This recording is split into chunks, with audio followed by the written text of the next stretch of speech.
Hola, ya estoy acá, ya estoy acá. ¿Me escucha? Buenas tardes, doctor y estimados participantes. Sí, yo le escucho bien. ¿Usted me puede escuchar? Perfectamente, alto, fuerte y claro. Usted va a presentar las PPTs, ¿verdad? ¿Puede verificar si ya tiene la opción, por favor? No, no tengo PPTs, voy a hablar Ah, ok, a capela, como se dice. está bien. Entonces, eh, bueno, siendo la hora indicada de la ponencia, tenemos el gusto de contar con el doctor Leopoldo Caravedo Molinari, quien es psicólogo clínico y psicoanalista, magíster en estudios teóricos psicoanalíticos por la Universidad Pontificia Católica del Perú, psicodramatista y psicoterapeuta de parejas, familias y grupos, profesor universitario, supervisor de psicoterapeutas, fundador y presidente de la Sociedad de Psicodrama Psicoanalítico Relacional, SOPREP, fundador y miembro del directorio de Felizmente Seguros, institución de atención en salud mental. Ha sido presidente del Centro de Psicoterapia Psicoanalítica de Lima y de la Asociación Peruana de Psicoterapia Psicoanalítica de Grupo, jefe de psicología de Omnia Médica, director del Departamento de Psicología de la Clínica Caravedo y fundador y director de la unidad de día de la misma. Muchas gracias, doctor Leopoldo, por su presencia, por su aporte en nuestra orden profesional y le doy el pase para que pueda iniciar con su conferencia. Muchas gracias. Eh, lo que quisiera es comenzar a explicar el título de la ponencia, porque he puesto sintonía, emociones y escenarios en los procesos psicoterapéuticos. Eh, yo diría que eh, cuando hablamos de procesos terapéuticos, no solamente hablamos de ejercer la psicoterapia como tal, sino los psicólogos en las intervenciones que hacemos, aunque no sea en el área clínica, hacemos un contacto, una relación con las personas y ya sea en la educación, ya sea en el área organizacional, social o forense o como querramos, donde querramos aplicar estos conceptos, ¿no es cierto? Y vamos a hablar de lo que es la sintonía, la importancia de las emociones y pensar los procesos de encuentro terapéutico como escenarios, ¿no? Y vamos a ir explicando poco a poco esto, ¿no? Eh, habitualmente, eh, haciendo la aclaración de estos aspectos, de estos conceptos, lo que suele destacarse cuando se habla de procesos terapéuticos es que se buscan las diferencias entre las distintas corrientes, ¿no? Incluso a veces se buscan las diferencias de manera muy aguda, muy insistente, ¿no? Remarcando cuál es la mejor, en fin, ¿no? Las personas necesitan ayuda. Ellos no están inmersos en los problemas teóricos e incluso los problemas teóricos no tienen que convertirnos a nosotros en adversarios, porque nosotros en este trabajo lo que estamos proponiendo, lo que vamos a proponer es los encuentros que pueden haber entre cualquiera de las corrientes psicoterapéuticas. ¿Ok? Con esto no quiero decir que estemos buscando una línea de integración conceptual, teórica, ¿no? Respetando las distintas teorías y no queremos tampoco minimizar ninguna de las posiciones teóricas, todas son importantes y válidas, ¿no? Lo importante, a nuestro entender, es que podamos reconocer las diferencias, valorar los aportes de las otras corrientes terapéuticas y saber, ¿no es cierto?, qué es lo que estamos entendiendo, cómo estamos entendiendo nuestro trabajo, que finalmente es algo que nosotros hemos eh, elegido, con lo que hemos elegido entender y trabajar nuestra manera de ayudar a las personas a sentirse mejor, ¿no?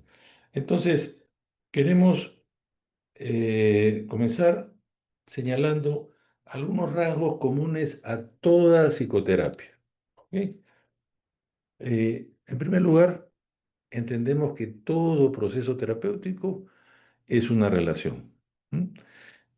Podemos definir variedades en las relaciones, pero finalmente es una relación. Nosotros no trabajamos con cosas, sino trabajamos con personas, ¿no?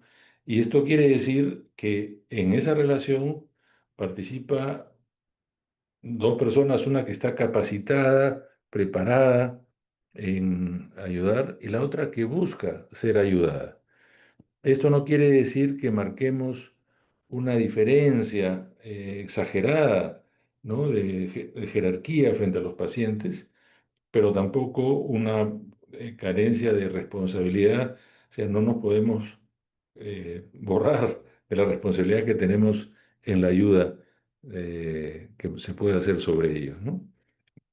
Entonces, esto es importante porque la relación, querrámoslo o no, tiene una cierta reciprocidad, aunque sea en el aspecto afectivo, emocional, en la resonancia que puede haber entre dos mentes que buscan encontrarse, ¿no?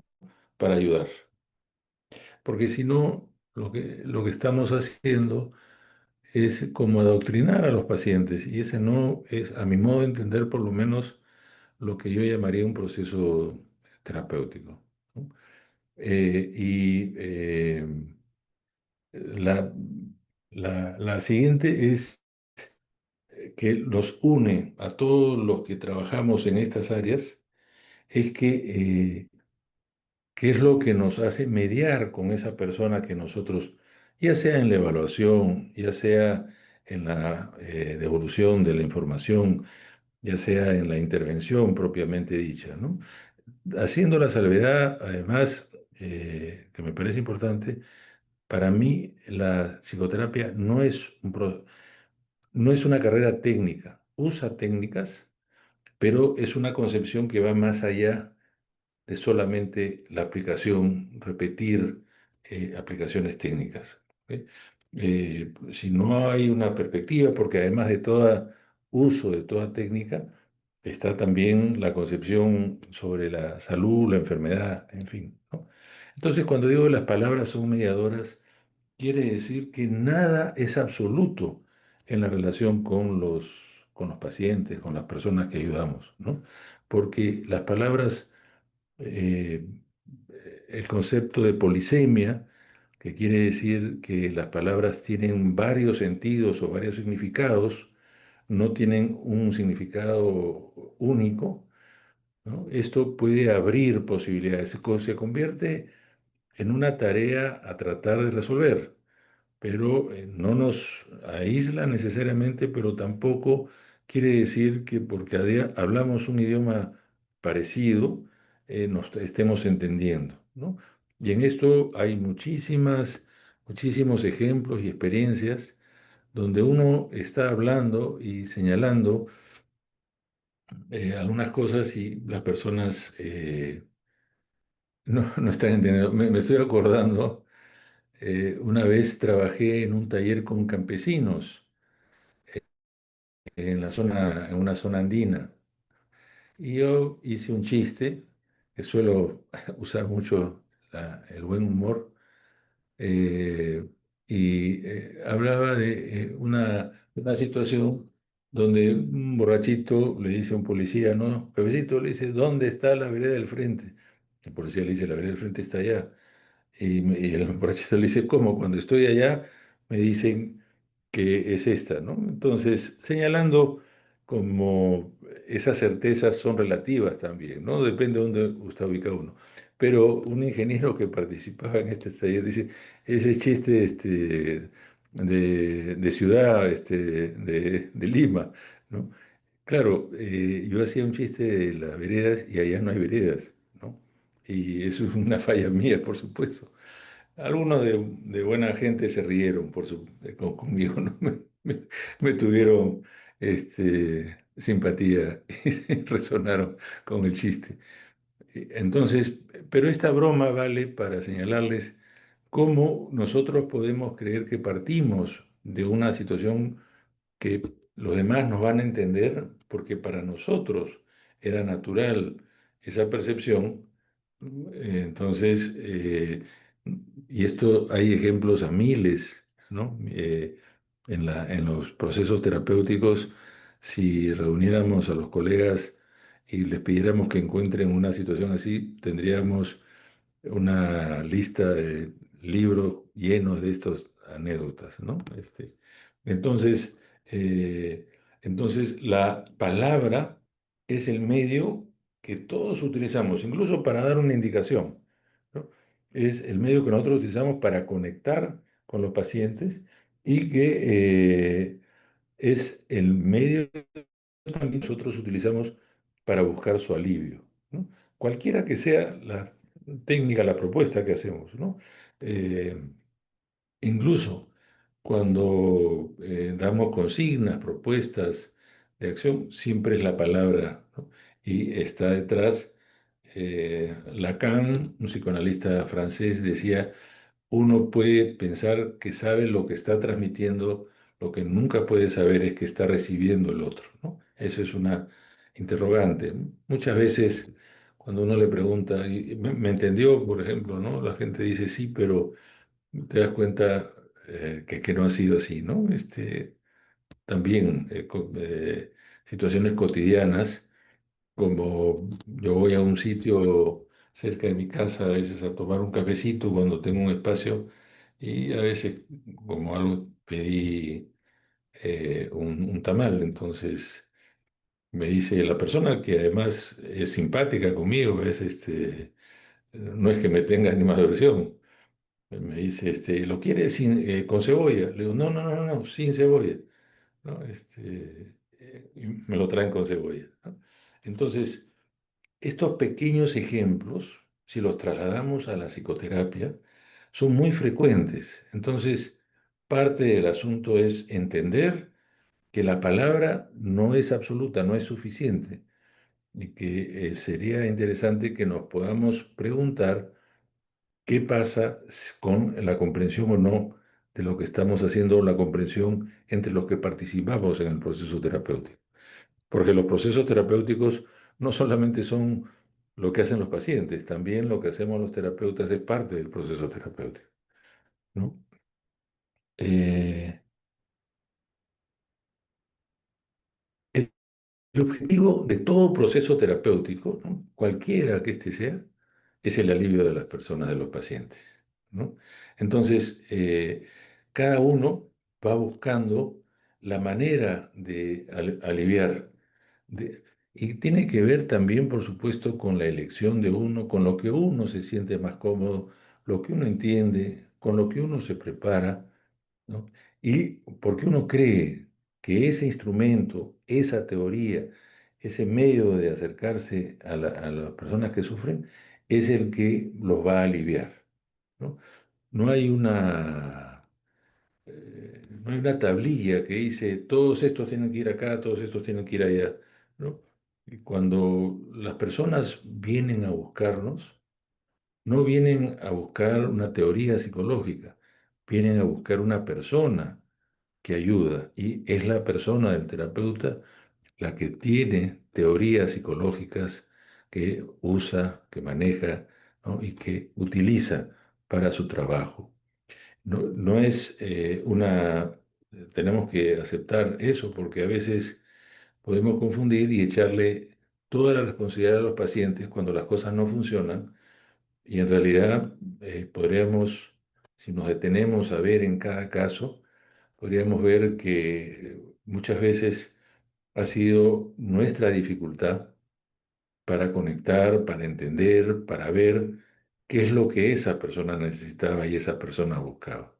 ¿Ve? Eh, Nosotros en psicoanálisis hablamos de demanda manifiesto y la demanda latente, así como los sueños, ¿no? Una persona puede llegar y decir, doctor, yo quiero que usted me ayude, yo me siento así, tengo ansiedad o me siento muy triste, pero sabemos, por lo menos desde nuestra posición teórica, que debajo de esa demanda manifiesta, a veces hay otras cosas que se están proponiendo y se están esperando. Por ejemplo, de manera inconsciente, por supuesto, o no consciente, como quieran llamarlo, esa persona puede estar buscando reeditar una victimización, por ejemplo, un padre malo, una madre mala, un padre idealizado que lo frustra, una madre idealizada que lo frustra. Y así podemos ver una cantidad innumerable de situaciones que tienen que ver con las expectativas, ¿no? Pero a veces no nos tomamos el tiempo para averiguar cuál es la expectativa de esa persona en el recibir ayuda de nosotros. Y siempre hay que tenerlo presente, ¿no? Porque si no podemos estar avanzando, podemos estar pensando que las cosas funcionan y en realidad no están funcionando. ¿Ok? En cuarto lugar, todo proceso terapéutico se sostiene en teorías, ¿no es cierto? Recordemos un viejísimo refrán que dice, el camino al infierno está empedrado de buenas intenciones. No basta la voluntad de ayudar a los demás, ¿no? Es muy importante la idea de capacitación, ser capaces, ¿no? Ser competentes profesionalmente, prepararnos para ayudar a las personas, ¿no? Porque eh, la ayuda, y aún así, siendo competentes, no quiere decir que vamos a resolver todos los casos que buscan ayuda. Es nuestra actitud, cómo sostenemos esa propuesta y cómo tratamos de ayudar a las personas que solicitan ayuda. ¿Ya? Entonces, todas se sostienen en teorías que están fundamentadas, ya sea en procesos de como reflexión, ¿no? Estructurada de la teoría o por experimentos, experiencias, investigaciones que avalan o desacreditan determinadas posiciones teóricas. ¿Ok? Entonces, las corrientes terapéuticas se sustentan en teorías para explicar las técnicas que utilizan y pretenden buscar además después comunicar esta técnica, ¿no? Para comunicar qué es lo que hacemos, cómo entendemos, cómo hemos intervenido en un caso determinado y cómo este caso puede haber sido favorable o desfavorable, ¿no? Hay muchas personas que de repente ayudan a alguien o alguien busca ayuda y esa persona se siente aliviada, pero después se le pregunta, ¿y por qué crees que se alivió esa persona? Es muy probable que muchísimos no tengan idea, no tengan cómo explicar por qué esa persona se sintió aliviada, ¿no? Y esto que les digo es importantísimo, porque en una profesión como la nuestra, en el campo psicológico, las teorías son importantes, son así como esto, como los lentes, ¿no? Si yo me quito los lentes, no puedo ver de cerca bien, voy a, como veo que mi nombre está con dos L y es una L, cuando he registrado estaba sin lentes, entonces para que me puse los lentes recién me di cuenta que me había equivocado. Pero lo que hace la teoría es eso, nos amplía un panorama y nos trata de dar explicaciones de lo que hacemos y lo que pasa con los pacientes, ¿no? Entonces, todo proceso terapéutico está mediado por las palabras, está acompañado de teorías que se corroboran o se descartan, ¿no es cierto? Las teorías son modos de entender, son los lentes con los que miramos la realidad y los fenómenos que nos ayudan a entender las cosas, Y también las teorías se sustentan o nos alimentan con formas de pensar. ¿Ok? Entonces, esto es un paso, un proceso que toda corriente terapéutica, todo proceso terapéutico, todo instrumento terapéutico concuerda, ¿no? Eso, entonces, para compartir lo que habíamos señalado desde el principio, la- los puntos de encuentro entre todas las teorías. Y ahora vamos a hablar de por qué la sintonía emocional, qué cosa es la sintonía emocional. Eh, por lo que voy observando, a veces o muchas veces lo que uno encuentra es que las situaciones se definen por las intenciones de quien las formula, ¿no? No, yo soy muy empático, yo sintonizo con las personas que atiendo, ¿no? Y de repente, cuando nos permitimos observar y ver con tranquilidad esa situación, vamos a encontrar que muchas veces no hay empatía y no hay encuentros y conexión con las personas, ¿no es cierto? Esto puede tener muchísimas causas, ¿no? La sintonía emocional es un proceso que se va desarrollando desde que nosotros venimos al mundo. Es ese vínculo de apego con la madre la que nos enciende nuestros potenciales biológicos y psicológicos. Y es esa conexión con la madre, esa respuesta sintónica de la madre que aprende a conectar con el bebé y que puede, a su forma, no de manera perfecta, tratar de entender lo que el bebé está comunicando y también entender lo que ella está comunicándole al bebé. Un proceso terapéutico puede pensarse como la relación de una madre o unos padres con sus hijos. Es una relación muy especial. Sabemos que las personas que buscan ayuda trasladan, transmiten, conectan con emociones muy intensas y muy importantes con las personas que son las que ofrecen la ayuda. Léase, es decir, los pacientes con los psicólogos, ¿no? Esto no solamente en la consulta privada, en las instituciones, ¿no? Aunque muchas veces los pacientes se sienten que no han conectado, ¿no? Y esto le puede pasar a cualquiera, las razones son múltiples. No se trata de buscar una crítica, una, una un señalamiento crítico sobre experiencias que se van observando, que dicho sea de paso, siempre es importante poder pensar lo que uno hace, ¿no? Y poder pensar que lo que uno hace no siempre es lo óptimo, no siempre es lo mejor, y que muchas veces queriendo conectar, no conectamos. Mal cuando a veces uno hace el trabajo simplemente por trámite, ¿no? Entonces, esto de acá además tiene su corroboración en las experiencias que Anna Freud y René Spitz encontraron con los niños que quedaban huérfanos muy temprano, que eran llevados en la Segunda Guerra Mundial, eran llevados a instituciones donde se les alimentaba, se les daban los cuidados materiales necesarios, pero aún así se moría el 50% de los niños. Esto quiere decir que algo pasaba, ¿no es cierto?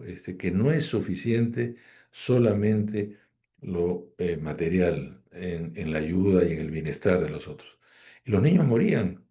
Y cuando comenzaron a pensar qué pasaba, por qué sucedía esto, a pesar de que en ese momento eran personal capacitado, no es que fueran negligentes, ni, pero lo que no hacían es formar vínculo. esa experiencia y otras sirvieron precisamente para mostrar cuán importante era el mundo emocional para la vida. ¿Ok? Entonces, no es una situación banal, no es una situación superficial, no es una situación eh, irrelevante, es una situación importante, el vínculo afectivo, ¿no? Entonces, eh, en primer lugar, para que se pueda dar una sintonía emocional, uno tiene que capacitarse o saber a través de la vida y después a través de el estudio, a reconocer, a nombrar las emociones, ¿no? Hay personas, hay test incluso que muestran cuánto uno puede reconocer emociones o no, e incluso hay ciertas características de algunas de estas pruebas que permiten reconocer personas con trastornos de personalidad o psicopatías a que no pueden vincular una emoción en particular, ¿no? Entonces, yo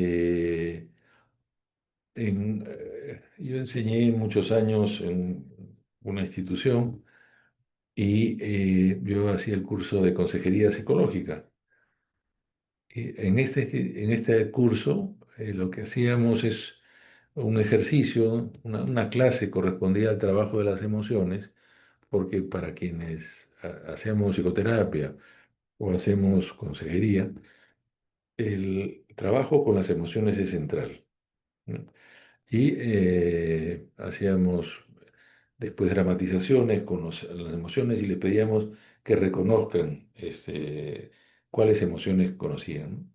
Y habían variaciones desde los que tenían un acervo muy reducido y los que tenían un acervo muy extendido.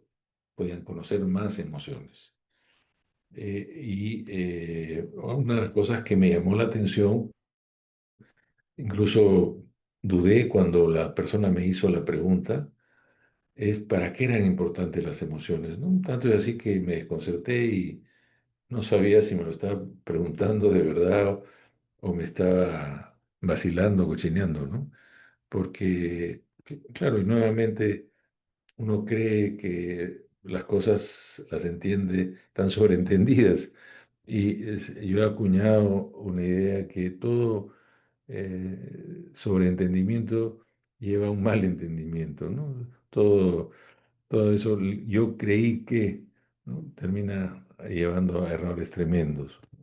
Y después una persona muy allegada a mí que trabaja en conciliación de conflictos y ha trabajado en situaciones bien intensas e importantes, porque en muchas reuniones yo solía contar cosas de los ejercicios, las cosas que hacíamos en este curso, y un día una de las cosas que les pedí a los alumnos es que nombren cuántas emociones conocían, ¿no?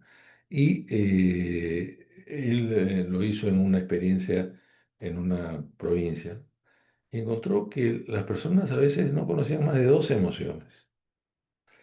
No se trata de juzgar, nuestra tarea no es juzgar, sino de repente a partir de esta experiencia nos puede ayudar a entender lo difícil que es para muchas personas relacionarse con otras personas.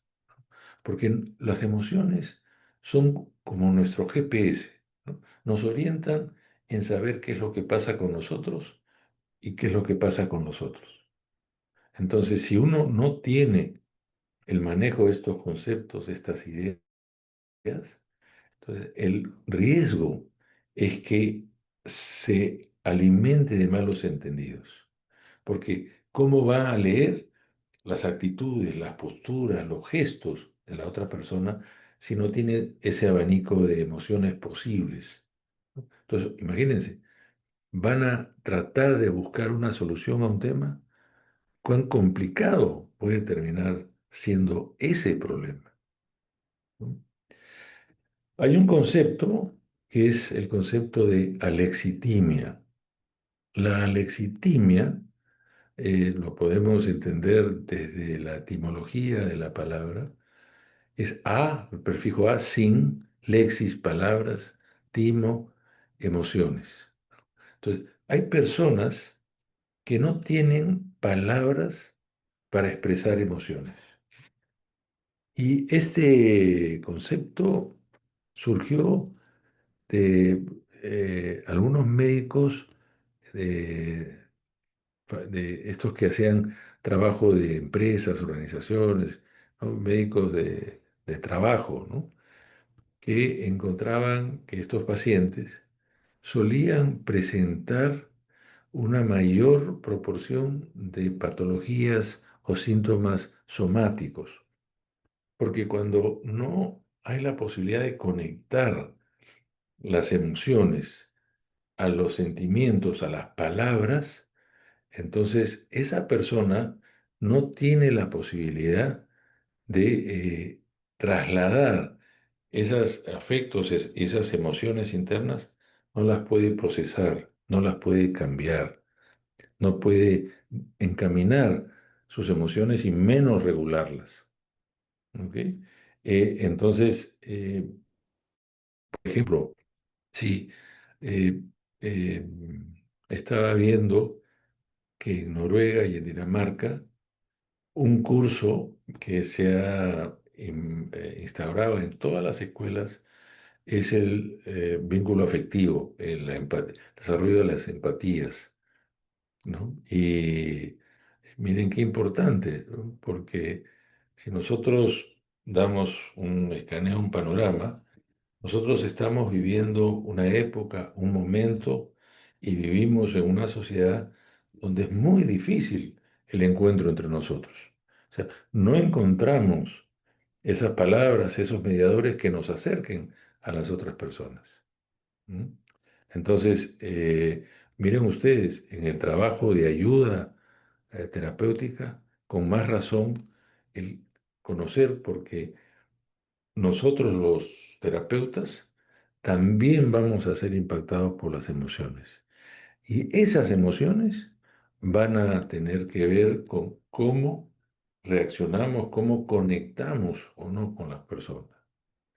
En otro campo, Michel Balin, cercano a lo nuestro, pero a él se le encargó eh, conversar con los médicos en un hospital en Londres. Michel Balin fue un psicoanalista de origen húngaro que emigró a Inglaterra y en un hospital general él se encargaba de reunirse con los médicos y no los evaluaba en si estaban medicando bien o mal, sino ellos tenían la posibilidad de hablar de sus experiencias emocionales en su relación con los pacientes. Y esto, hay una colega que aparece en uno de los programas de la BBVA que tiene Aprendamos Juntos, ¿no? Que ella cuenta que cuando Balín comenzó estos grupos, o lo que pasó en la experiencia, es que las mejoras de los pacientes en el hospital eran mucho más rápidas, ¿no? Y no tenía que ver con que Valiente había indagado si lo hacía bien, no tenía que ver nada con eso, sino era simplemente poner en un espacio donde, al decir de Bowlby, de la teoría de apego, se convertía en una base segura, en un lugar donde podían compartir emociones y sentimientos, ¿no? Eh, He tenido la oportunidad de participar en Barcelona en un proceso de ayuda a los profesionales que trabajaban en la unidad de cuidados intensivos coronarios del Hospital Clínico. Era parte de un equipo al que habitualmente recurría la gente del servicio de cuidados intensivos porque los pacientes comenzaban a presentar cuadros de ansiedad, de angustia, ¿no es cierto?, depresiones. Entonces requerían un apoyo del campo de la salud emocional y mental. Y comenzamos a ir, a acompañar a los pacientes. Y es bien interesante porque en esta unidad, siendo gente excelente, muy buena, bien capacitada para su momento, el servicio era realmente espectacular. Yo decía, me voy a la NASA porque para mí era como entrar a un lugar. El hospital clínico es un hospital antes del 36, era muy antiguo, se fue remodelando por dentro y ahora es un hospital por dentro modernísimo. Y esta unidad era modernísima, en realidad, ¿no? Y lo que encontramos que se les moría un paciente diario. Entonces comenzamos a conversar, felizmente había la mejor disposición, en vez de asumir una posición persecutoria, juzgadora, ¿no? Lo que hicimos fue eh, preguntar, bueno, ¿qué está pasando, no? Y comenzamos a hacer reuniones con todo el equipo, con todo el grupo profesional, y en un mes no se murió ni un solo paciente, ¿no? Más allá de las constataciones, de que esto pueda ser validado así por la ciencia exacta, esto ocurrió, ¿no? Entonces, la manera como nosotros, por ejemplo, en mi caso personal, pudimos entenderlo, pensarlo, ¿no? Es que, bueno, hablaron de todo el proceso de incorporación e integración porque era un equipo que recién se formaba, ¿no? Entonces, todas las vicisitudes de armar un equipo, todas las ansiedades que van acompañadas con eso, que a veces no son conscientes, por supuesto, ¿no? Y que de repente con la situación como iba en lo cotidiano del servicio, no se podían pensar. Bastó que pudiésemos encontrar un espacio para pensarlo y la relación, la seguridad, la tranquilidad del equipo, del grupo, pudo mejorar sustancialmente, ¿no? Y con eso mejorar la atención a los pacientes, que finalmente era lo importante, ¿no? Entonces, para que vean ustedes lo necesario del mundo emocional, ¿no? Eh, Mostrar empatía no es tan sencillo como parece. ¿No?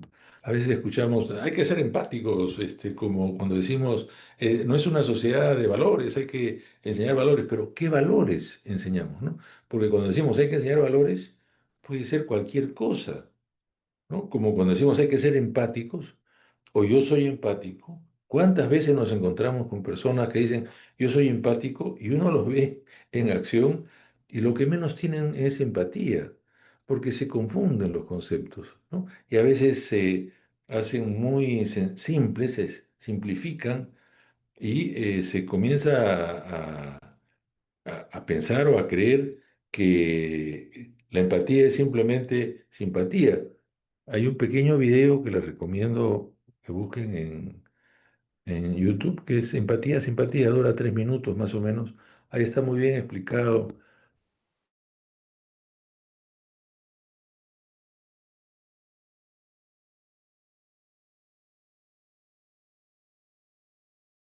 Voy a comprender qué es lo que el otro está sintiendo, ¿no? Y en esa conexión está ese proceso, ¿ok? Entonces, lo que dice en el video, van a ver ustedes lo que quieran verlo. La simpatía a veces es desconexión, ¿no? Y muchas veces se piensa en los servicios de atención en general que lo que hay que ser es simpático, hay que estar bien perfumados, peinados, ¿no? Con una serie de cosas externas, más bien superficiales, como si ese fuese el centro de la empatía. Sonreír, por ejemplo, ¿no? A veces pueden haber sonrisas que las personas saben que no son sinceras, ¿no? Y es lo peor, porque cuando alguien siente que no es genuino, alguien siente que está siendo engañado, eso puede ser terrible para una relación profesional. Entonces, la empatía no es solamente un acto de buena voluntad de expresar la intención, sino que hay que capacitarse para ser empático. Les hablaba hace un momento del concepto de empatía y con esto lo que les quiero señalar es que a veces incluso a cualquiera de nosotros también, ¿no? Porque no es que una vez logrado un proceso, este ya es permanente. Pueden haber muchas circunstancias que no nos permiten expresarlo a cabalidad, ¿no? Entonces hay momentos que de repente quienes son empáticos no pueden ser empáticos. También hay que entender eso. Entonces, para que estas cosas puedan cambiar, lo central es entender que no es sencillo, que la empatía no es solamente la expresión de un valor supremo, ¿no? Sino que esto requiere preparación, capacitación, y les digo porque he enseñado y enseño en varias universidades y una de las cosas que veo desgraciadamente que a veces a los chicos les es difícil conectar con los pacientes. Cumplen todos los protocolos, les enseñan paso A, paso B, paso Z, pero no, eso no es suficiente para conectar. Los pacientes primero necesitan conectar, después nosotros podemos entender lo que pasa, pero primero necesitan conexión, ¿no? Y que sea genuina. Eh, en tercer lugar, la sintonía emocional significa que uno va a poder ofrecer apoyo en el sentido más amplio del término, ¿no? En la que lo que se trata es no ofrecer ilusiones falsas. No, sí, yo te voy a curar o tú te vas a curar con este método, porque después quienes pagamos los platos rotos somos todos los colegas, ¿no? Porque cuando alguien sale desilusionado, frustrado, sintiéndose engañado, ¿no? Por algo que se le ofreció y no se cumplió, entonces no solamente es el profesional que lo atiende el que va a quedar mal, sino somos todos los colegas los que quedamos mal, ¿no? Entonces, hay una extensión de ese malestar y esa desconfianza a otros. Por eso nuestro trabajo es muy delicado y requiere que nosotros nos capacitemos, ¿no? Y aún, ¿no? Con esto, algo que yo repito muchas veces, yo soy psicoanalista, entiendo las cosas y mi formación data de hace muchos años con el psicoanálisis, bueno, con el psicodrama y cosas que están vinculadas al psicoanálisis. No, eso no quiere decir que uno ya de por sí haya captado así mágicamente la empatía. Es un trabajo que toma tiempo. La relación con los pacientes es un proceso difícil, complicado, donde están envueltas las historias de cada uno, están envueltas las experiencias, los temores, los miedos, los propios conflictos que todos tenemos, ¿no? Y que a veces no nos dejan ver con tranquilidad lo que le pasa a la persona que viene a buscar ayuda, ¿no? Entonces, no hacer falsas ilusiones, pero sí puede ser muy importante reconocer también que a veces, aunque uno no sepa, en ese momento no entienda todo lo que pasa, sí poder decirle a los pacientes, acá estoy, acá te acompaño. Si no entiendo ahora, trataré de entender después y veremos cómo podemos seguir adelante, ¿no? Eso tiene más valor que uno le diga, no, no, si con esto vas a salir bien, vas a salir curado. Nosotros no podemos ofrecer eso. Es muy, muy delicado, pero no quiere decir que no podamos infundir esperanza. Es decir, en la idea de que nuestro trabajo, que estamos haciendo el esfuerzo y que vamos a estar ahí para que esa persona pueda encontrar alivio al sufrimiento con el que llega a la consulta, ¿no? En cuarto lugar, la sintonía emocional, el puntos que había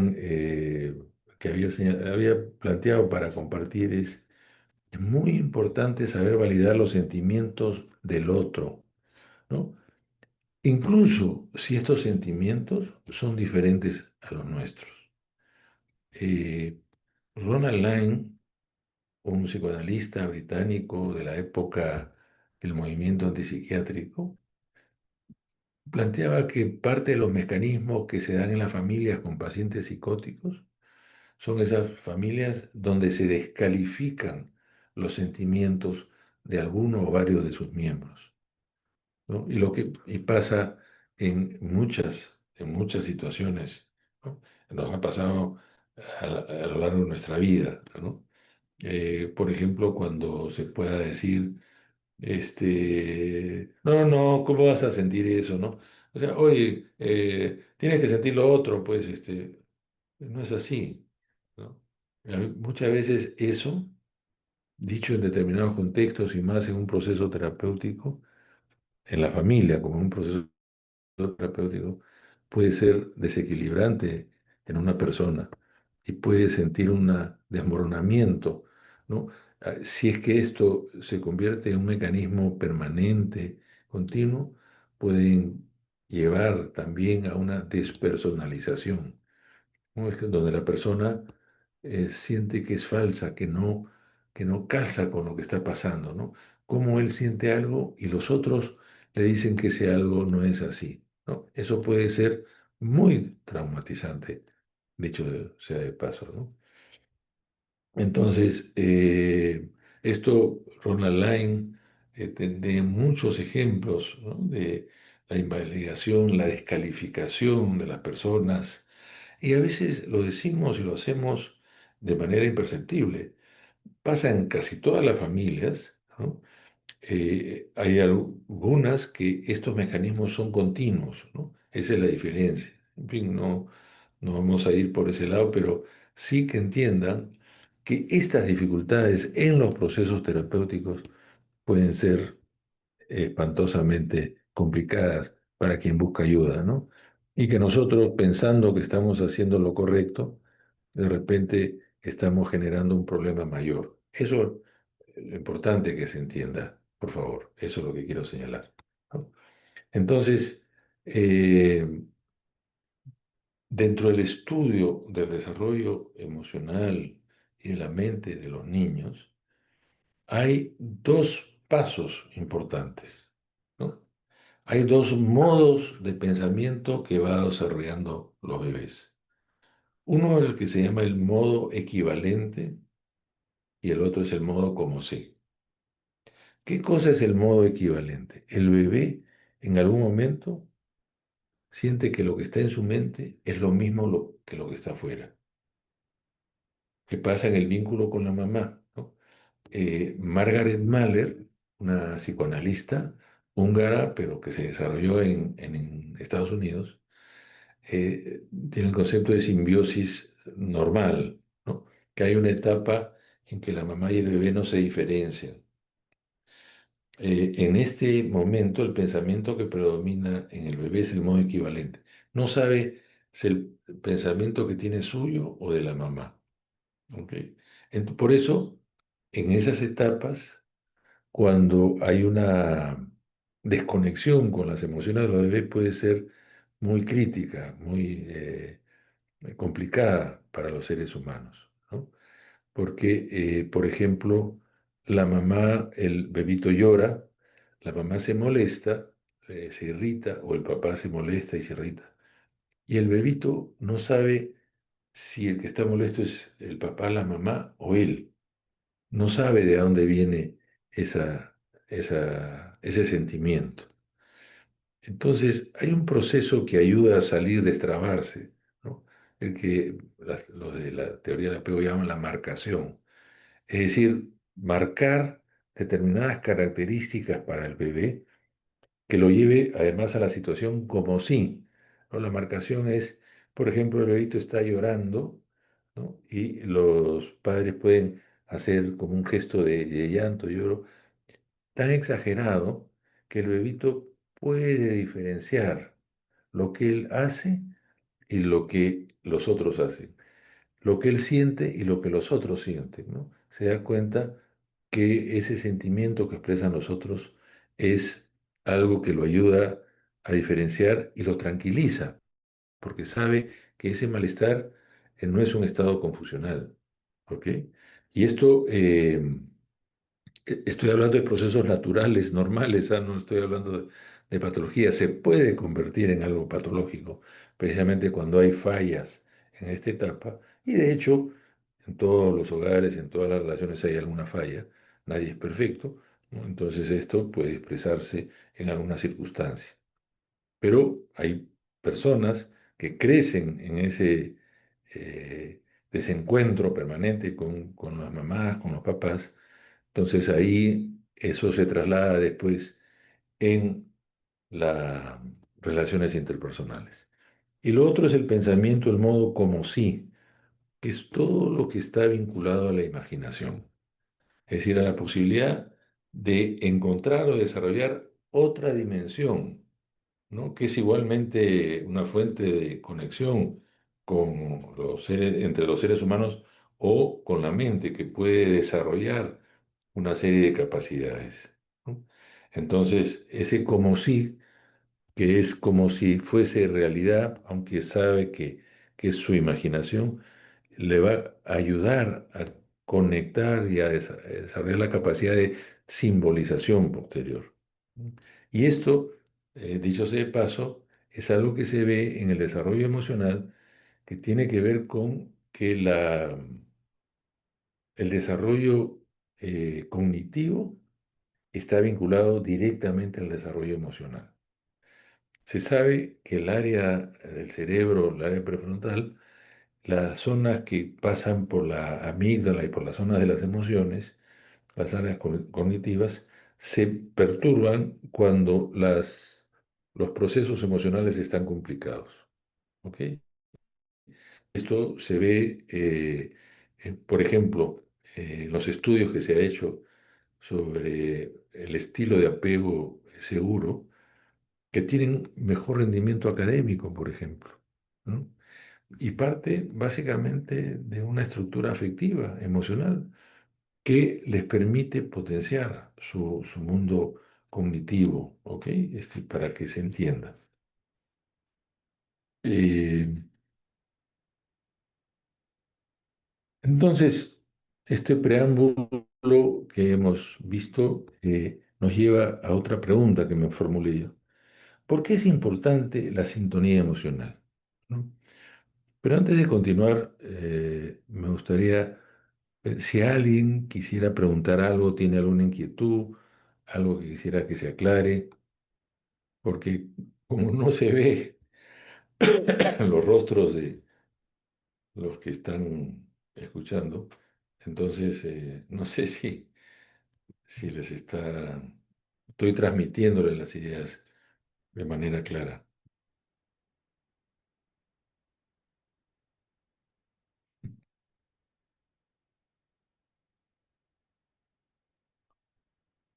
Juliana pone un like, eh, que quiere decir que está bien, me imagino, que le parece que está bien. Gracias, gracias, Juliana.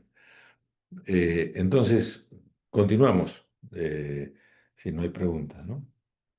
Decía que ¿por qué es importante la sintonía emocional? ¿No? Recuerden, estamos hablando que los procesos terapéuticos, de algún modo, en nuestra línea terapéutica por lo menos, creo que desde nuestra línea, todos los procesos terapéuticos se produce una cierta regresión emocional, ¿no? Cuando uno le dice, está esperando que el profesional le dé las soluciones, es una posición pues infantil, de inmadurez, ¿no es cierto?, de dependencia, ¿no? Por el bien del paciente, pero bueno, finalmente esa es la posición. Quiero que No estoy cuestionando, por favor, no estoy criticando, sino si queremos entender las cosas, tenemos que tener los elementos para pensar lo que hacemos, ¿no? Eso es importante. Entonces, desde la crianza de los niños, la relación con los padres construye confianza. Todo proceso terapéutico, si no está construido sobre la confianza, está destinado a no funcionar. ¿Ok? Y eso es bien importante, porque creemos a veces que las cosas funcionan, pero si uno ve en una perspectiva mayor, vemos que en realidad la persona no ha cambiado, ha dejado de hacer cosas, pero no ha madurado, por ejemplo. También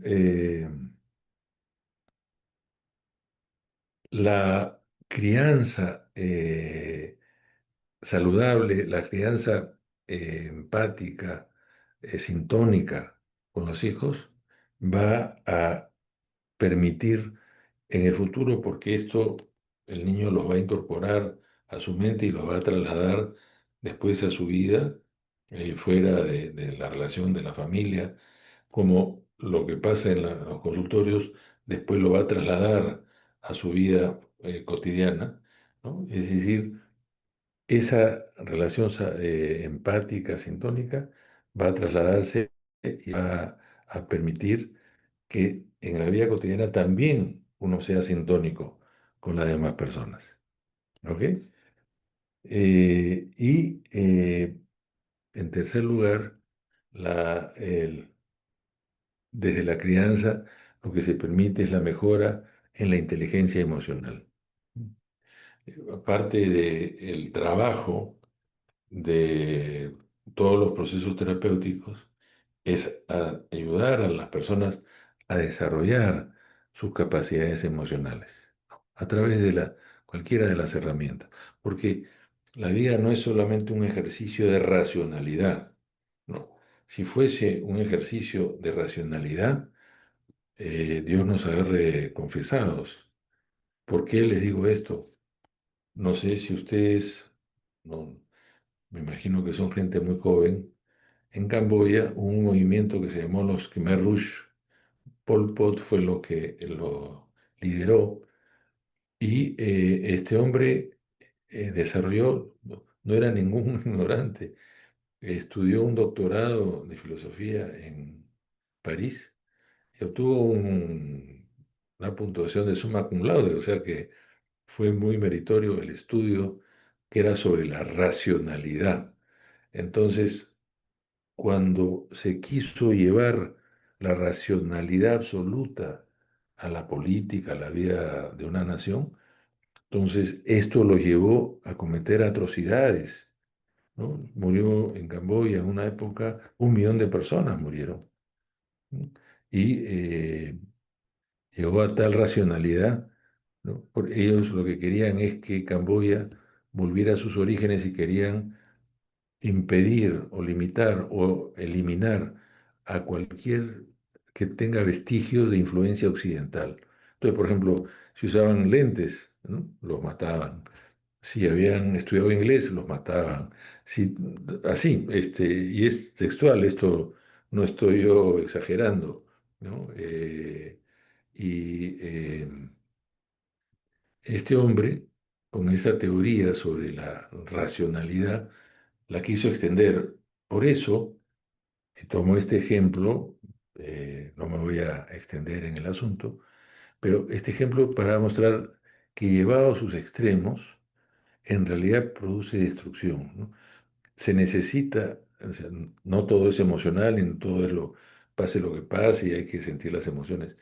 También nosotros, después de experimentar, necesitamos herramientas para poder entender y procesar y comprender lo que estamos haciendo, viviendo, con lo que estamos sintonizando. Por favor. Así que no es una cuestión de negar la racionalidad, sino no ponerla por encima de todo, porque no es necesariamente el camino que lleva al alivio emocional. Por lo menos ese es mi punto de vista. Eh, la, Desde la educación, cuando yo les hablé de la marcación y el pensamiento como sí, esto permite que los bebitos y después en el proceso terapéutico, los bebés, niños y los pacientes reconozcan, ¿no? Las señales emocionales, ¿no? Entonces, que puedan diferenciar. eh, por ejemplo, el otro día un paciente me decía que por distintas razones pensaba que lo habían como mirado mal un grupo o se había molestado por algo que no tenía por qué molestarse, ¿no? Entonces estuvimos conversando si era una cosa suya o una cosa de los otros, ¿no? Por lo menos que pueda pensar en la diferencia, que no necesariamente era así, ¿no? Este chico, por supuesto, tiene dificultades en esa área y ha ido avanzando, ha ido por lo menos pudiéndola pensar. Desgraciadamente no es la única persona que tiene esta dificultad, hay muchísimos, en todos lados y en nuestro país inmensamente, ¿no? Esas personas que no tienen sintonía para entender y reconocer lo que los otros sienten y piensan, ¿no? Entonces, en ese proceso de desarrollo emocional, en realidad lo que estamos construyendo es lo que a mi gusto se llama interlocutores.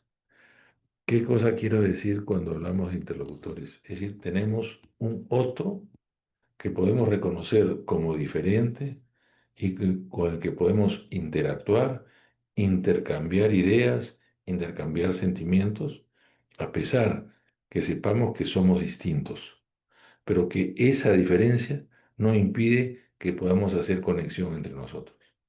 Porque si no, en un país, imagínense como el nuestro, no habría posibilidad de convivir. Y sabemos que se puede convivir mejor, por supuesto, ¿no? Lo que hemos tenido hasta ahora no nos ha ayudado mucho, pero se puede construir. Pasa con las personas que sufren también, o sea, que no encuentran formas de conectarse con los demás. Y los procesos terapéuticos, en ese sentido, eh, la idea que le estoy planteando es ayudarlos a sintonizar con ellos mismos, reconocer sus emociones, sus afectos, para poder reconocer las emociones y los afectos de los otros. ¿Ok? Ahora, cuando se trabajan las emociones, o en su defecto, la ausencia del trabajo de las emociones para los niños, impide la autorregulación, ¿no? O si se quiere, la relación favorece la autorregulación. Y esto, como les decía, ese desarrollo emocional después se va a trasladar fuera del hogar y se va a trasladar a la vida adulta. Eh, Bowlby eh, planteaba que, y por eso la teoría del apego es una teoría, una de las más predictivas en este momento, porque se va produciendo, se va trasladando, se sabe, hasta en 3 generaciones, ¿no? Entonces, ese trabajo que se hace con las personas, de acuerdo a Bowlby, lo que él sostiene que hay que trabajar con 3 generaciones para que cambien las cosas. Pero en fin, este es otro tema. Pero la regulación emocional, ¿no?, se da en relación, no es que solamente se desarrollan las capacidades neurológicas, sino que ese desarrollo del sistema neurológico va acompañado de un entorno, la madre y el entorno familiar, que le ayuda a entender, reconocer, regular, inhibir, cuando es necesario, la expresión descontrolada de afectos, emociones. Entonces va no solamente aprendiendo que el otro tiene sus propios pensamientos, sino que yo también tengo mis pensamientos y que para poder entender y conectarnos necesitamos construir puentes. ¿Cuáles son los puentes que tenemos los seres humanos? Las palabras, lo que decíamos hace un momento. Es a través de las palabras como nosotros nos conectamos con los demás, ¿no? Y como sabemos, las palabras no tienen un significado único, son polisémicas, tienen muchos sentidos, ¿no? Pero bueno, y también cuando hay el desarrollo del trabajo emocional en los niños, desde que somos niños, después en la vida adulta, también va a permitir que podamos ser sintónicos en las otras relaciones. Ahora, en el caso de los terapeutas, no estamos exentos de poder haber tenido historias eh, difíciles. Eso no nos invalida como terapeutas en absoluto, ¿no? De hecho, el concepto de resiliencia es importantísimo y hay muchos ejemplos de gente que ha tenido vidas muy dolorosas y que después hacen trabajo importante. Boris Cyrulnik, este psiquiatra, etólogo, neurólogo y psicoanalista francés, ha empujado bastante a la idea de la resiliencia. ¿Ok? Entonces, eso en todo caso, se puede capacitar, se puede desarrollar. Lo importante y lo que quiero transmitirles es que como profesionales tenemos que saber la importancia del mundo emocional en nuestro trabajo. No es una cosa romántica, ¿no? Es una cosa necesaria que tiene que ver con el desarrollo de nuestra profesión también. Y porque la posibilidad de cambio psíquico, de transformación, también tiene que ver con la posibilidad de esa sintonía. Entonces, haciendo una cierta perspectiva, ¿no?, sobre las emociones, ¿por qué la importancia de las emociones? ¿Cierto? En relación además a la sintonía emocional. Las emociones son adaptativas. ¿Esto qué cosa quiere decir? Nos permite reconocer, sintonizar con lo que estamos sintiendo y nos permite acomodar nuestras respuestas de la mejor manera posible a las situaciones. Cuando nuestras emociones no coinciden, no concuerdan, entonces lo que hacemos es respondemos de modo equivocado a la situación externa. ¿Sí? Las emociones influyen en el pensamiento. O sea, los pensamientos no son un ejercicio racional neutro, ¿no? Incluso la observación que nosotros podemos hacer está acompañada de las palabras, de los conceptos que manejamos. Desgraciadamente, muchos profesores de lengua, de literatura, no han sido empáticos y no han permitido desarrollar y trasladar, hacer entender a los alumnos la importancia del lenguaje y la importancia de la literatura, porque ahí están las palabras que le dan como un banco mayor de conceptos, e ideas, de palabras, de argumentos, en fin, ¿no es cierto?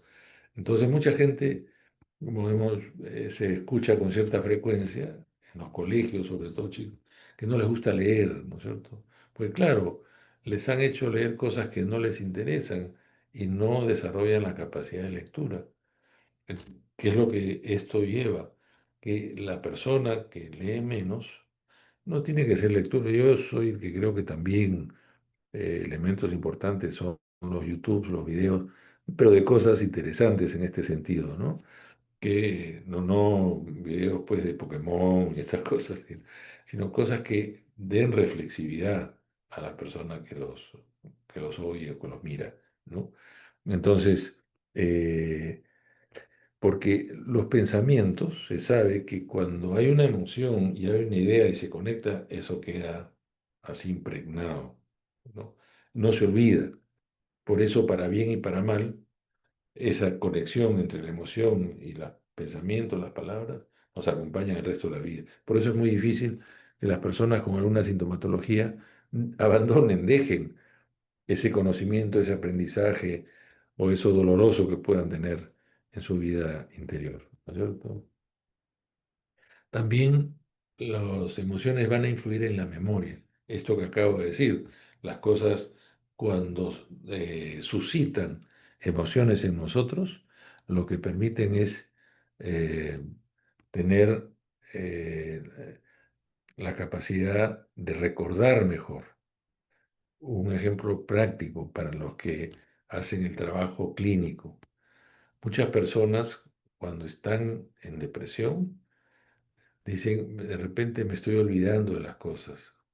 Y cuando tienen cierta edad, la primera angustia que les viene y que los acompaña es la angustia de estar de repente atravesando un proceso involutivo, un Alzheimer, una demencia, ¿no? Y no, aunque también muchas veces el Alzheimer o la demencia comienzan con un ánimo depresivo, ¿no? A veces el diagnóstico es muy eh, sensible, ¿no? Entonces, las personas cuando mejora su depresión, mejora su retención, su memoria, ¿no? Entonces, la relación es importantísima, ¿no? Las emociones son una fuente de información. ¿Qué nos pasa? ¿Qué sucede con nosotros? ¿Qué sucede con nosotros? ¿Cómo se sienten los demás? ¿Cómo me siento yo? ¿Ok? Es también una fuente de motivación, ¿no es cierto? Nosotros cuando enfrentamos una situación nos animamos, nos da, como decimos, muchas ganas, es un sentimiento acompañado pues de una emoción, ¿no es cierto? Igualmente cuando dejamos de hacer cosas, tiene que ver con un sentimiento que nos aleja de los objetos y de las cosas que queremos entender. La emoción es un medio de comunicación, ¿no? Le transmitimos a los demás qué es lo que puede estar pasando con nosotros. Y también la emoción nos permite organizarnos para las acciones. Las emociones también son el puente entre el cuerpo y el sujeto, entendiendo al sujeto como es la mente, el mundo psicológico, psíquico que hay en nosotros, ¿no? A eso nos referimos. Entonces, el otro tema que estábamos planteando en el título es los escenarios. Entonces, la invitación que les hago es a pensar la mente como un escenario, ¿no? Y también el consultorio como un escenario. Eh, ¿Qué cosa traen las escenas cuando digo que nuestra mente puede ser un escenario? Los escenarios, cuando se habla de teatro o los escenarios naturales, traen tramas, argumentos, desarrollo de las tramas, ¿no? Traen historias que se van desarrollando, ¿no?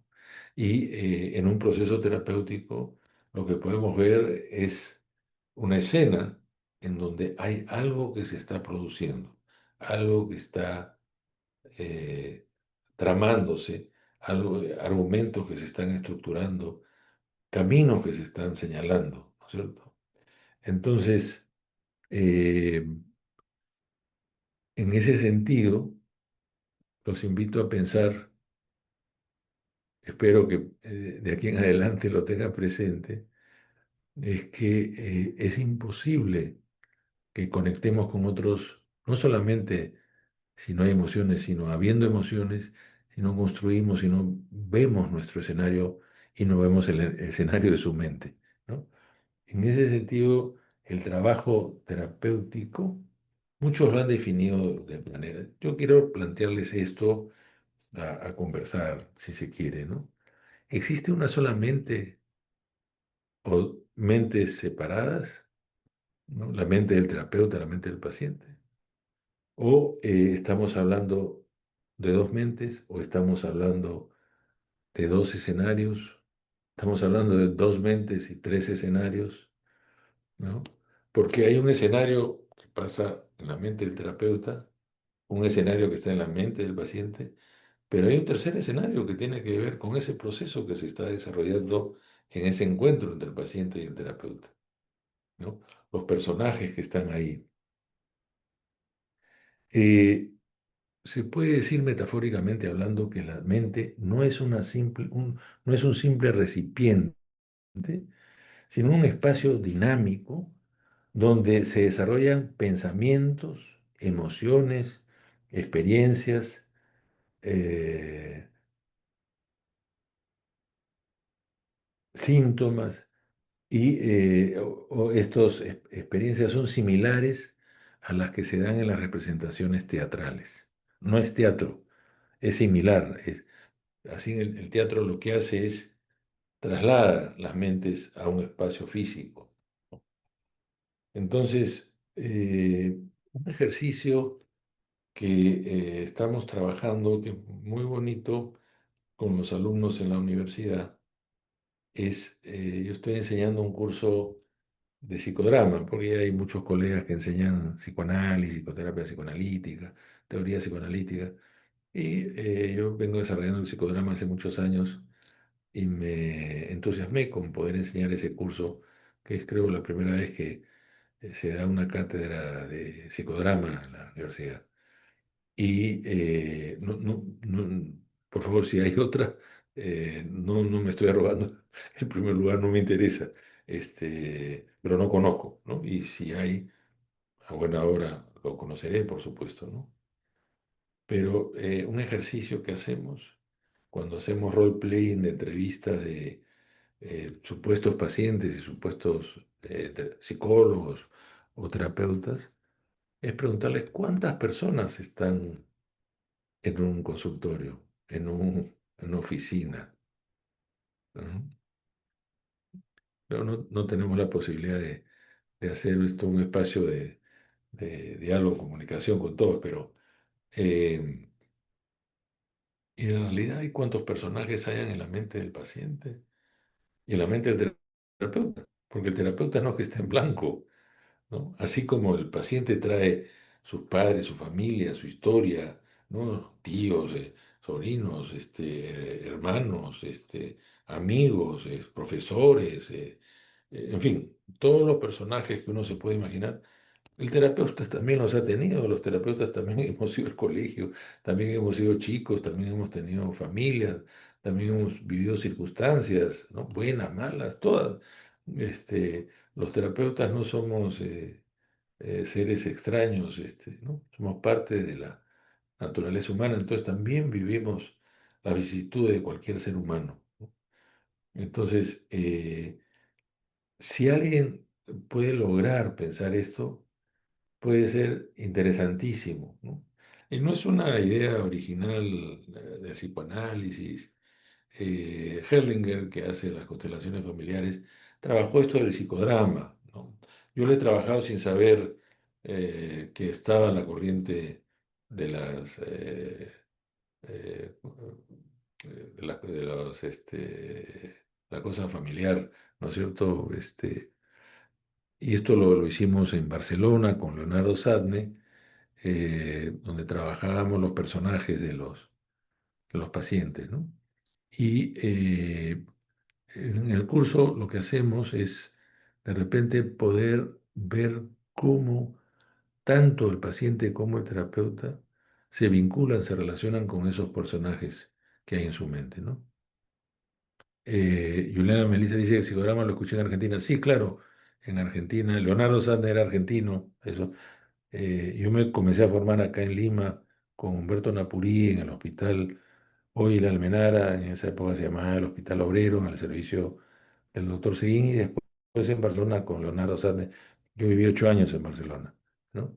Entonces, psicodrama y psicodrama psicoanalítico, que es el que yo practico porque hay muchas formas de psicodrama, ¿no?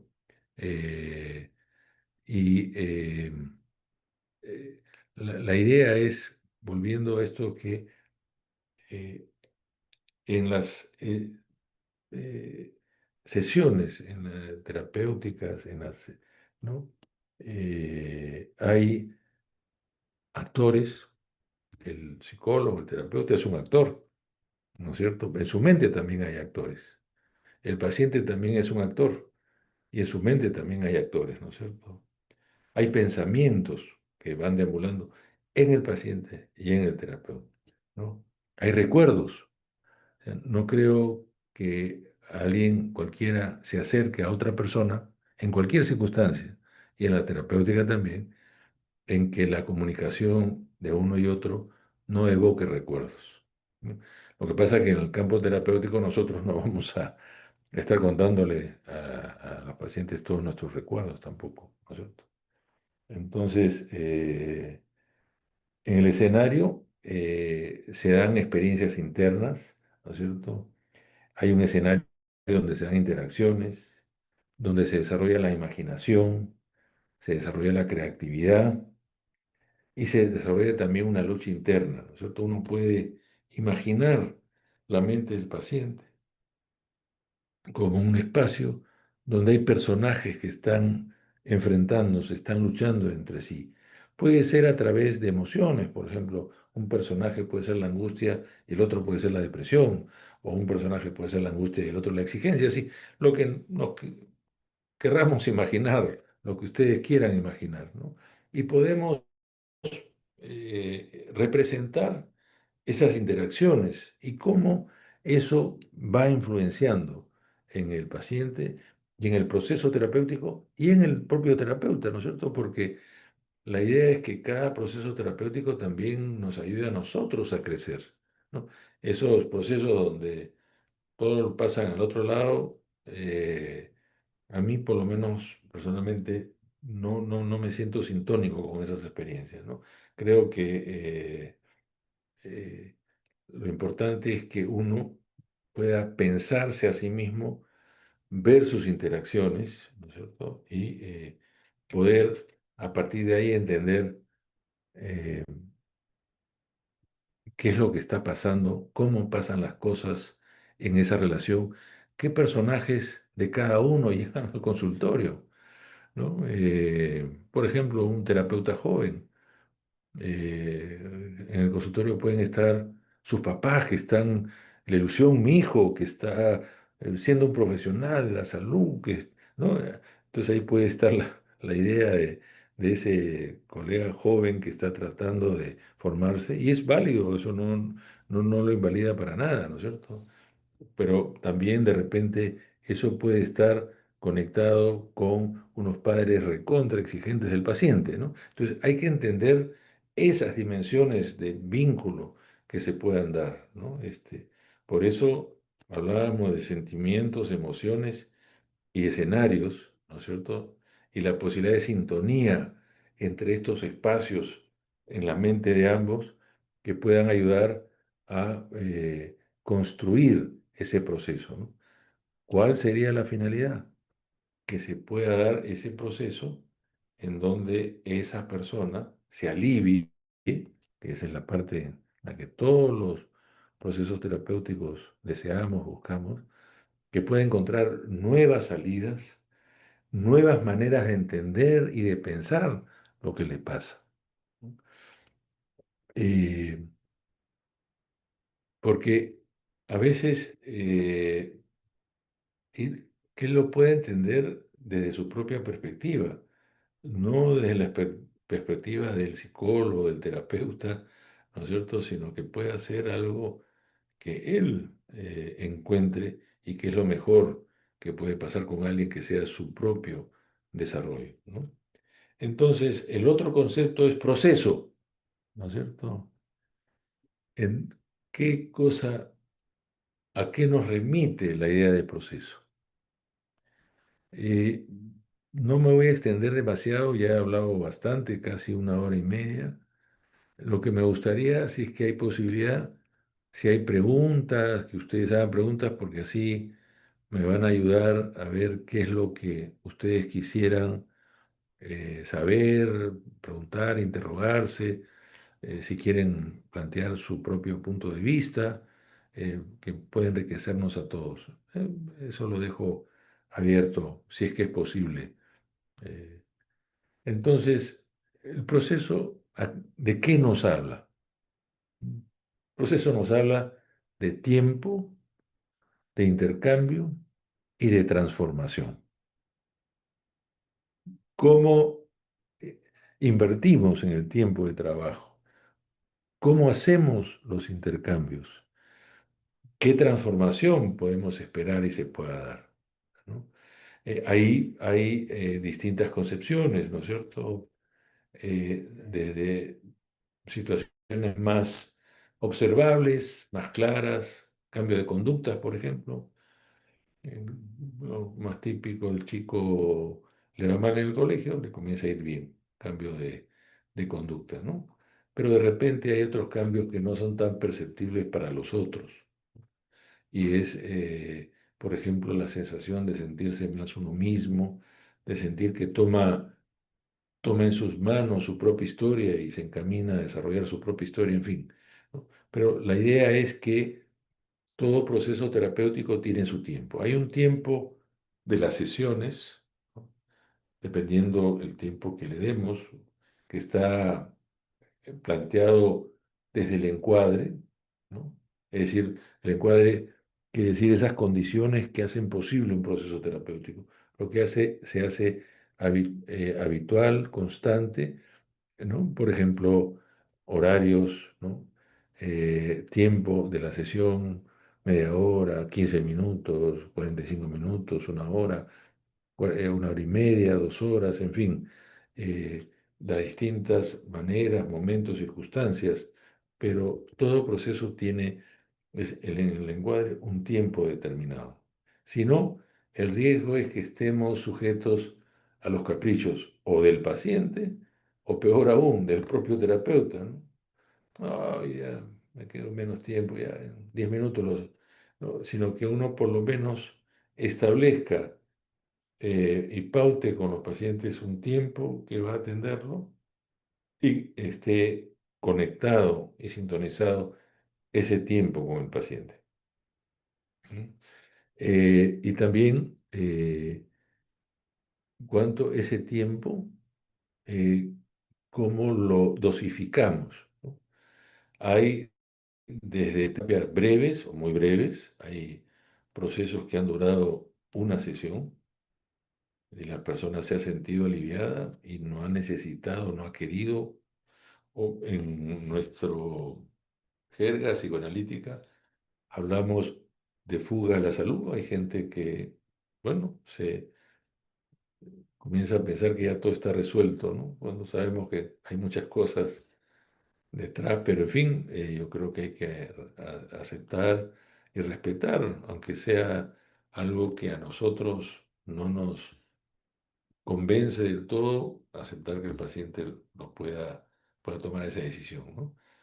Se sabe que el promedio de atenciones en los grandes servicios son de 6 sesiones, más o menos.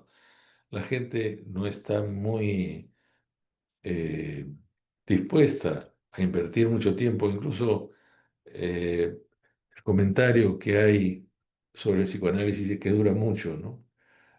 Hay también psicoterapia analítica breve, hay psicoterapia de tiempo limitado, hay psicoterapia analítica, psicodramática, pareja, familia, y que no son pues esos procesos que duran años. Es más, Freud, los procesos en la época de Freud duraban 6 meses.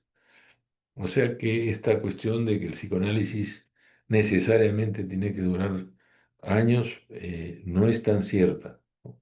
Hay una serie de mitos también que se van construyendo, ¿no? Y a veces los terapeutas pueden enfrentarse con estas trabas que traen los pacientes. Pasa para los analíticos y los cognitivos también, ¿no? Eh, También hay pacientes que dicen, no, los cognitivos no, porque no se muestran muy sintónicos emocionalmente, ¿no? Y no es así. Conozco muchos terapeutas cognitivos que son muy sintónicos emocionales. O sea, no hay que refugiarnos en mitos sobre el trabajo terapéutico, ¿no? Pero la idea es que hay un tiempo. Miren qué importante la cuestión del tiempo. Y hay que ver cada contexto y cada momento. Hace muchos años yo trabajaba en una clínica que quedaba en Chorrillos, desgraciadamente ya no existe, había en Chorrillos y esta clínica tenía un convenio con la Seguridad Social, sobre todo los pacientes que venían del Hospital Almenara, ¿no? Que en esa época se llamaba el Seguro Social del Obrero, y correspondía a la gente que vivía en el Cono Norte, cuando esta clínica estaba en Chorrillos, al sur. Entonces, en el convenio con la clínica, nosotros eh, introdujimos la idea de terapia familiar para los pacientes. No es que la clínica recibiera más dinero por ese proceso, sino que se les daba un mejor servicio a nuestro entender. No a todas las familias, ¿no? Como decreto, todo va a terapia familiar, sino las que considerábamos que la familia, trabajo con familias podría ser importante, ¿no? Y la deserción era muy alta, porque un poco sin entender muy bien en ese momento, y cuando dejábamos abierta la propuesta, claro, movilizar una familia que venía del Cono Norte era como pasa en Lima, ¿no? Las horas, las distancias son inmensas y alguien se puede demorar pues una hora, hora y media, ¿no? En venir de esa zona hasta Chorrillos. Entonces, era hora y media de ida, hora y media de vuelta, estamos hablando de 3 horas, más la hora de sesión, estamos hablando de 4 horas. Y esto lo medio también el almuerzo, o sea que tenían que ver de almorzar ahí cerca. Entonces era un costo alto, ¿no? Aunque no se les cobraba por las sesiones de familia, pero el costo era alto por pasaje y después la alimentación, ¿no? Y las deserciones eran muy altas. Cuando establecimos un número determinado de sesiones, la deserción disminuyó notablemente, ¿no? Porque ya sabían cómo organizarse y cómo hacer. Entonces, miren ustedes qué importante es la noción del tiempo en el proceso, ¿no? Eh, no se dan en el aire los procesos, ¿no? Se pueden medir en cuestión de tiempo, ¿no? Y también se puede medir cuestión de tiempo cuando hablamos de un proceso que se inicia, se desarrolla y se termina, ¿no? Entonces, ese proceso de construcción, desarrollo, terminación, ¿no? Entonces, la idea del tiempo es importante, ¿no? Más allá de las expectativas, es decir, porque el tiempo nos permite ver qué es lo que vamos a creer que logramos, buscar, lograr, qué es las limitaciones que tenemos con ese manejo, lo que no quiere decir que dejemos de lado los procesos terapéuticos, que son muy importantes, ¿no? Entonces, el tiempo, entender el tiempo es qué energía va a desarrollar el paciente o los pacientes y qué energía va a incorporar, imprimir el propio terapeuta, ¿no? Intercambio, ¿no? Intercambios de palabras, de sentimientos, de pensamientos, de recuerdos, de historias, de síntomas, ¿no es cierto? De maneras de entender el mundo, cómo trataba el mundo, si se quiere, las creencias, los pensamientos negativos, los pensamientos, ¿no? Es decir, como querramos enfocarlo, pero la idea es que ese intercambio está acompañado de todas estas cosas, ¿no? No es un pensamiento que se produce o se desarrolla al azar en otro, ¿no? Sino que evoca, convoca recuerdos, memorias, y eso es parte del intercambio, ¿no? ¿Qué hacemos? Después, ¿cómo ayudamos? ¿No? La idea de, por ejemplo, esos intercambios que puedan llevar al conocimiento o reconocimiento de las emociones del uno y del otro, puede ser interesantísimo, importantísimo, ¿no? Y ya cuando uno le puede ayudar al paciente a ver y entender el sentimiento que le produce esa experiencia. Parece mentira, pero muchas veces eh, esas cosas, las personas no tienen las herramientas para entender eso, ¿no? En el caso de las parejas, me he encontrado y lo conversamos con muchos colegas, que a veces uno es un intermediario de los sentimientos del uno y el otro porque no se logran entender y cada uno interpreta de manera distinta lo que el otro está transmitiéndole con su conducta, con su acción, su comunicación verbal, ¿no? Entonces, eh, estos intercambios son amplísimos y pueden durar pautado una sesión. Ahora que les cuento esto, les comparto una experiencia que tuve con una paciente que llegó trabajando en una institución que se llama Felizmente Seguros, que es un proyecto de un seguro de salud emocional. Esta paciente venía de una institución que tiene convenio con Felizmente, era la hija de una trabajadora y que solamente iba, intuí por muy, si no era la única sesión que íbamos a tener, iban a ser poquísimas, ¿no? Por mecanismos que tenía con su mamá, en fin, esta chica viene embarazada y me cuenta que tiene un hijo de otro compromiso, un hijo de 8 años, 9 años, y ella está embarazada de otro compromiso, ¿no? Y que este chico de 8 o 9 años le ha dicho que si nace su hermanito, él se mata. Como comprenderán, la angustia de la mujer era tremenda, paralizante, no la dejaba pensar, ¿no? No solamente no la dejaba pensar, no la dejaba conectarse con ese bebé que tenía en su vientre, ¿no? Entonces, como comprenderán ustedes, en esa situación uno tiene que pensar, bueno, ¿qué tiempo puede tener esta mujer para recibir ayuda? ¿Y qué intercambios son necesarios para que reciba esta ayuda? ¿No? ¿Vamos a dejar que fluyan las ideas libremente o vamos a hacer una intervención? Yo tengo una formación como psicodramatista, psicoanalítico también, entonces opté por hacer una pequeña representación en la sesión con ella, trabajar con los cojines, que son objetos intermediarios, e imaginar. No les voy a relatar toda la sesión porque nos extenderíamos mucho, pero la idea es que a través del cojín poder imaginar que era un diálogo con su bebito, el que iba a nacer, ¿no? Entonces, ese diálogo, miren ustedes, permitió, esta mujer estaba sosteniendo, casi representando cómo en su mente tenía este bebito que iba a nacer. Casi no lo podía acercar a su mundo afectivo, no lo podía sostener, ¿no? Y poco a poco ella comenzó a hablar, yo hacía lo que se llama un doblaje de ese bebito, un doblaje imaginario, por supuesto, porque ni ha nacido, ¿no? Era todo un concepto de la imaginación. Por eso la importancia del uso de la imaginación también, pero eso es otro tema para otro momento. Yo hice un curso, infelizmente, precisamente sobre el uso clínico de la imaginación, pero para otra circunstancia. Entonces, ella comenzó a sostener el almohadón, el cojín, y comenzó a abrazarlo, y hasta que lo pudo apretar y sentir contacto con ese bebito que venía, ¿no?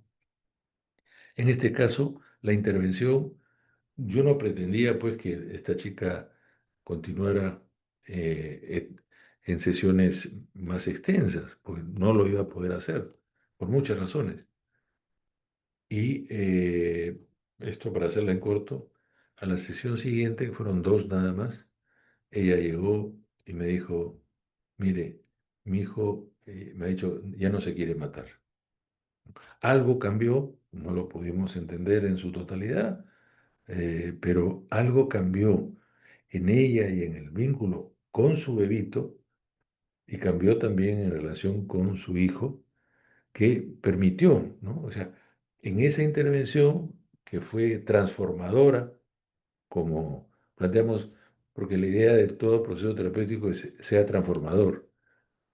La transformación puede tener sus límites, puede ser una transformación pequeña o una inmensa transformación, pero eso es otro tema. Entonces, hubo una transformación en la vinculación con ella misma, con lo imaginario de su bebito y con su hijo de 8 o 9 años, ¿no? Esto, imagínense, era una intervención que ayudaba a manejar la tremenda ansiedad que podía sentir esta pobre mujer, ¿no? Y darle una perspectiva distinta a su vida de familia y a ese bebito que todavía no había nacido, que se le podía dar un espacio seguro, porque ese bebito, si no se trabajaba o ella no podía mejorar la situación, no lo pudo hacer por sí misma, por eso buscó ayuda, es que se le dio otra perspectiva de vida para ese niñito, ¿no? No sé en qué andarán, pero con seguridad, porque felizmente sigue teniendo convenio con esta institución y que yo sepa, no ha habido ninguna mala noticia en relación a esta chica. Eh, entonces, también todo proceso se puede señalar por inicio, desarrollo y finalización. Y toda sesión se inicia, se desarrolla y se termina la sesión, ¿no? Entonces, es un encadenamiento de tiempos. El tiempo del proceso y el tiempo del proceso de la propia sesión, ¿no? Son dos procesos que se ponen en marcha, pero teóricamente habría que ver muchas cosas, ¿no? Y algo que desde la teoría del apego es muy importante y que es gran productora de ansiedad y de angustia, es la idea del desarrollo de la predictibilidad, ¿no?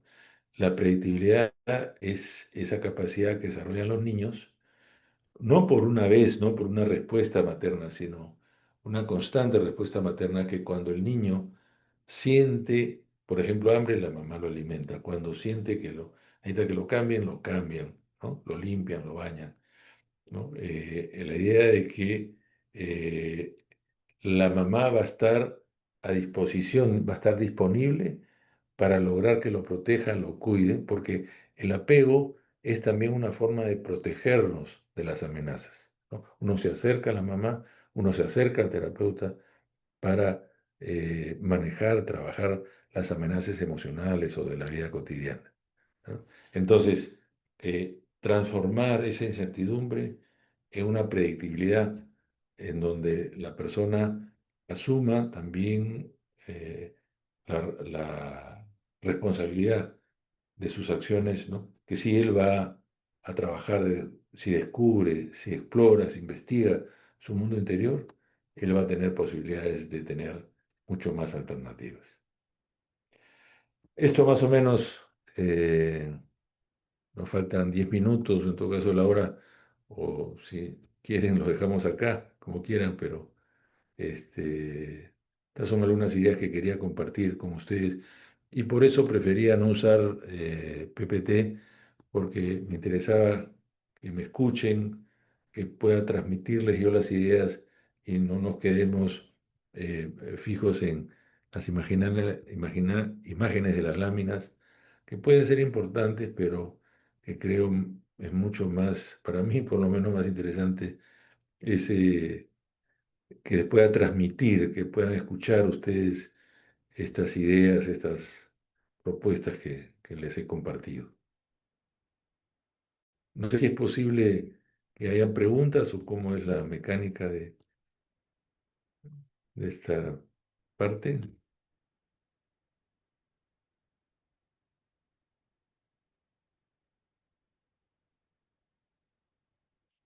¿Alguien está ahí? Sí, doctor, me llamó. No, lo estaba preguntando cómo es la mecánica, porque básicamente he transmitido las ideas centrales y no sé si hay tiempo para preguntas, comentarios, no sé cómo es la dinámica, la mecánica de estos espacios. Sí, doctor, si los estimados participantes si desean hacer alguna pregunta, pueden alzar su mano o abrir su micrófono y pueden proceder a intervenir. Si desean hacer alguna pregunta, también algún aporte, alguna sugerencia o alguna otra realidad, ¿no? Exacto. Y con mucho gusto serán recibidas los aportes.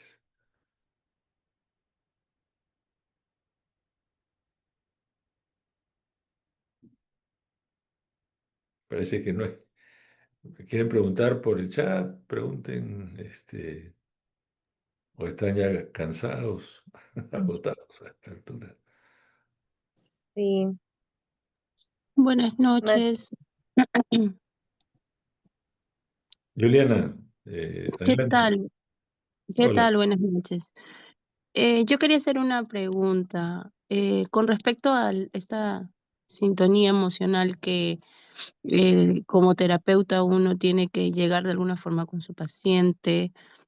¿Se da de la misma forma? Digamos, esto tiene que ser, esto usualmente sucede de alguna manera, ¿no? Durante consulta, en terapias, de manera presencial. Pero, ¿qué sucede cuando es un tema virtual? ¿Se llega a esta sintonía emocional? ¿Es un poco más difícil? Muy ¿O buena. o cuál es la diferencia de repente, no? ¿O cómo nosotros como terapeutas podemos mejorar en ese aspecto? Sí, gracias, Juliana, porque es una excelente pregunta. Además, ahora que se ha extendido, se ha privilegiado pues el trabajo virtual, ¿no? Para muchas personas es una solución por las distancias y por tantas cosas, ¿no? En mi experiencia personal, yo te diría lo siguiente, de ser posible, sí es posible la sintonía, ¿no? Eh, pero como pasa en todas partes, las cosas son de ida y vuelta. También hay pacientes que les es más difícil sintonizar con el terapeuta desde la virtualidad. Pero si es que, por ejemplo, yo atiendo dos personas que no encienden sus cámaras, ¿no? Y hacemos la sesión 45 minutos.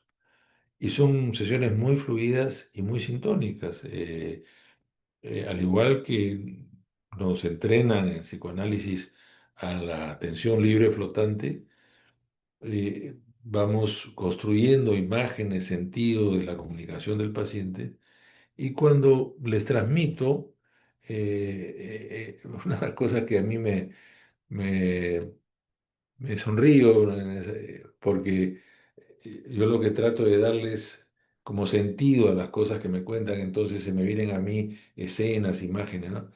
Entonces le digo, mira, lo que tú me estás contando me ha traído esta escena. Y hoy día en la mañana justo un paciente me dice, tal cual, eso, exactamente eso que tú dices. ¿No? Es como se puede lograr, eh, yo diría que hay bastante por trabajar y requiere también un mayor esfuerzo de los terapeutas, ¿no? Porque hay muchos elementos que a veces no se captan, ¿no? Que sí se captan en lo presencial, no solamente la comunicación verbal, ¿no? Porque ustedes saben que la comunicación, 78% de la comunicación humana es no verbal, es a través de los gestos. Pero cuando hay cámara, hay gestos, hay respuestas voluntarias, involuntarias, ¿no es cierto? Hay igual, en nuestro caso, lapsos y cosas que pueden abrir espacios, ¿no? Yo sí creo, pero también hay que tener en cuenta que para los propios terapeutas es difícil. Entonces, puede ser que los pacientes no sientan la sintonía del terapeuta, ¿no? Pero igual probablemente pasaría en la sesión si fuese presencial, ¿no? Eh, si bien la virtualidad pone una mayor traba, es posible la sintonía.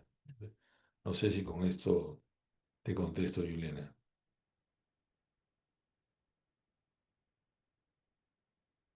Sí, muchas gracias, doctor. No, encantado. ¿Alguien más se anima?